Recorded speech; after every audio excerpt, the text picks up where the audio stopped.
Le président béninois Patrice Talon est arrivé mercredi 11 janvier au siège du groupe de la Banque africaine de développement à Abidjan. Il a été reçu en fin de journée par le président de l'institution, Akinwumi Adesina.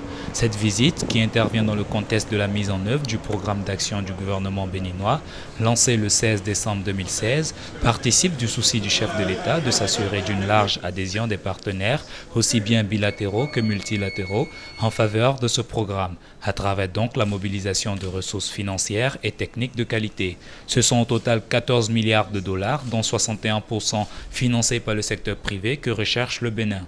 Nous avons lancé notre programme d'action du gouvernement il y a quelques semaines à Cotonou et il était convenable que j'évoque avec les partenaires, notamment la banque, les détails du financement de ce programme.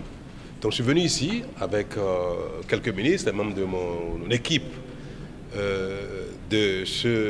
l'équipe qui a conduit ce challenge. Nous sommes venus rencontrer le staff de la banque avec son président pour échanger sur notre vision, notre stratégie globale, l'analyse du contexte économique au Bénin et apprécier quel va être l'apport de la banque au service de développement du Bénin dans les prochaines années.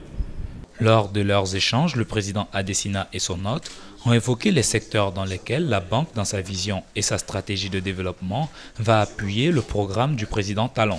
La banque veut financer l'Afrique de manière massive, de manière à changer la structure économique de l'Afrique.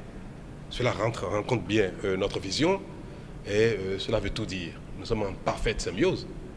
Et dans les années à venir, les investissements de la banque au Bénin seront visibles.